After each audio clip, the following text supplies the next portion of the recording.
All right, everyone. Hope you're doing good today. Thanks for tuning back in. I'm Zach Davis. I want to do a quick video on whether or not Christians go to heaven when they die today. Don't forget to like and subscribe down below. Follow us and support us on patreon.com/Zach Davis or become a member here on YouTube. Let's get to it. Let's stop and think about something just for a second. If God's redemptive plan is not complete, then the fullness of salvation has not been given or applied to his people. Let me say it again. If God's redemptive plan is not complete, then the fullness of salvation has not been applied to his people.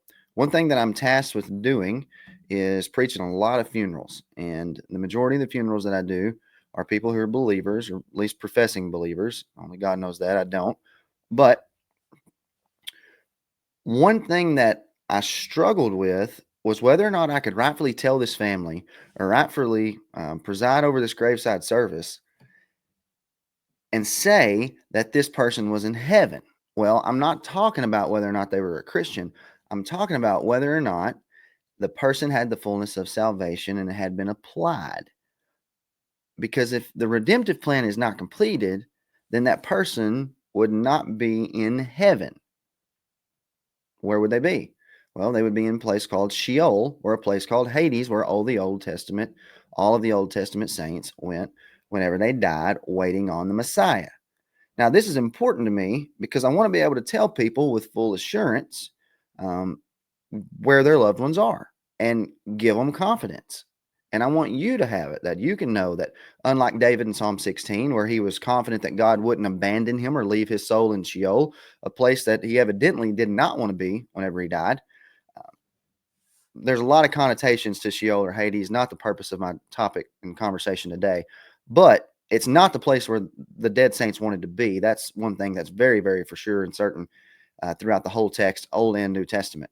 So, for you and I, what's that fullness tied to? Well, it's tied to the second coming. And this is why people get caught up on the word eschatology. And people will think about eschatology from beginning of history to end of history. And when I view the consummation of eschatology is nothing more than the salvific story. Now, if you went to church every week, the one thing that you're going to hear the preacher preach about is salvation. It doesn't matter what the denomination is, for the most part, he's going to say something about salvation and being made right with the Lord.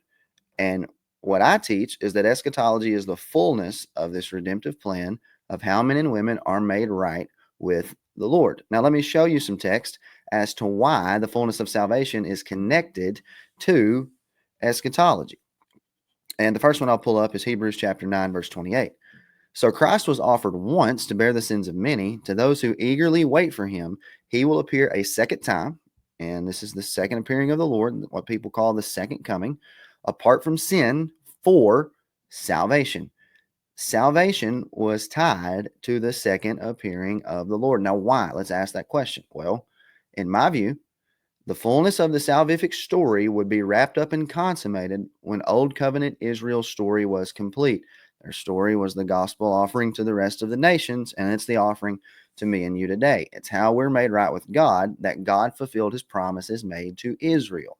Okay, and specifically those feast days. And the feast day that the book of Hebrews is concerned about specifically is the Day of Atonement. So the second coming and salvation are intrinsically connected. Now, when Christians speak about two ages, which you'll hear this a lot, the age that is and the age to come, most people are teaching that you and I are in the age that is, not yet in the age to come. But notice what Jesus said about what you didn't have until you get to the age to come. Watch this. Mark 10:29. Jesus said, answered and said, "Assuredly I say to you, there's no one who has left house or brothers or sisters or father or mother or wife and children or lands for my sake and the gospel's, who shall not receive 100-fold now in this time, houses and brothers and sisters and mothers and children and lands with persecutions." Now watch this. "And in the age to come, eternal life." Well, the age to come is the age that you and I live in. But if you and I are still in the age that is pre-second coming, not post-second coming, we don't have the fullness of eternal life yet. So you don't have the fullness of eternal life if the second coming hasn't happened. You don't have salvation. The fullness, hear me out, already not yet. You don't have the fullness of it. You're not fully 100% positionally right before God if the second coming has not happened. Galatians 5:5. For we through the Spirit eagerly wait for the hope of righteousness by faith. Now, notice they were waiting for righteousness. Well, you don't have the fullness of salvation. You don't have the fullness of righteousness, and you don't have the fullness of eternal life if the second coming hasn't happened yet. We get to the book of Hebrews 11, and we see a few more things. After listing some of the faithful saints, we read in verse 13, these all died in faith, not having received the promises, but have seen them afar off, were assured of them, embraced them, and confessed that they were strangers and pilgrims on the earth. For those who say such things declare plainly that they seek a homeland. Okay, these are the dead saints, the faithful ones, Abraham, Isaac, Jacob, that crew. Truly, if they had called to mind the country from which they had come out on the earth, they would have had opportunity to return. But now they desire a better, that is, a heavenly country. Now, notice they were desiring, present tense, they weren't there, they were desiring the heavenly country. Therefore, God is not ashamed to be called their God, for he has prepared a city for them. And this is the New Jerusalem, the spiritual city that comes down and encompasses the dead saints at a certain time and the living saints at a certain time. So this is going to happen at the same time. Now, notice in verse 16, though, they were still desiring this better country. They weren't there yet. And you probably heard, like I did when I was growing up, that when Jesus ascended on high, he led captivity captive. And that meant that he took those out of Sheol and took them into heaven. Well, if you go back and read the psalm where that's quoted from, that's not the intent of that at all. And if we use metalepsis, which is the principle that says when the writer quotes a verse, we go back and see all of the context it's placed in, then that's about a kingdom. And what the captivity he was leading them from was the captivity of old covenant bondage. See Galatians 5, taking them from old covenant bondage, and he was making them his slaves or his servants, like Paul would say, I'm a bondservant of the Lord Jesus Christ. Or Jesus would say, come to me, my yoke is easy and my burden is light. So the burden that they were placed under was lifted. He led captivity captive. Well, the old covenant dead saints had not raised at the ascension of Jesus. They were still in the book of Hebrews 11, which is post ascension, waiting to enter into this heavenly country. Hebrews chapter 11, verse 39 lists more of them and then says, all these, having obtained a good testimony through faith, did not receive the promise. Okay, what promise? The fullness of salvation, the fullness of eternal life, the inheritance they were longing for, which was spiritual and positional and covenantal. God having provided something better for us being the living saints at that time, that they, the dead saints, should not be made perfect apart from us. You don't have perfection, you don't have the fullness of eternal life, you don't have righteousness, and you don't have the fullness of salvation until the second coming happens.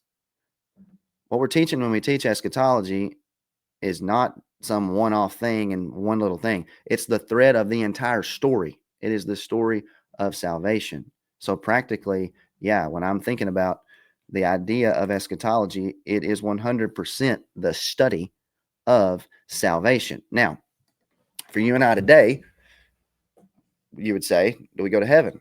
I say, yeah. That fullness, that credit, that position has been granted to those who believe today. Why? Why is it different for us now than when the New Testament was written? Because positionally, we have the fullness of what they were eagerly hoping for.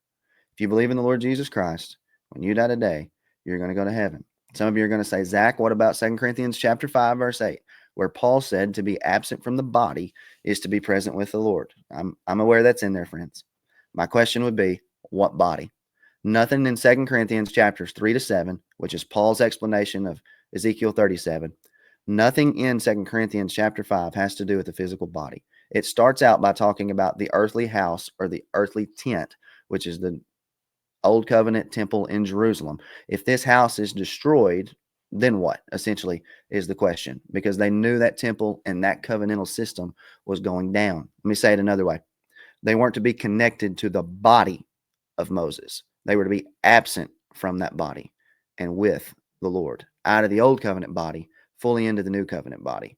So even in the transition period, I don't think people were dying and going into heaven, because the temple of God in heaven had not been opened yet. See Revelation chapters 11, verse 15 to 18.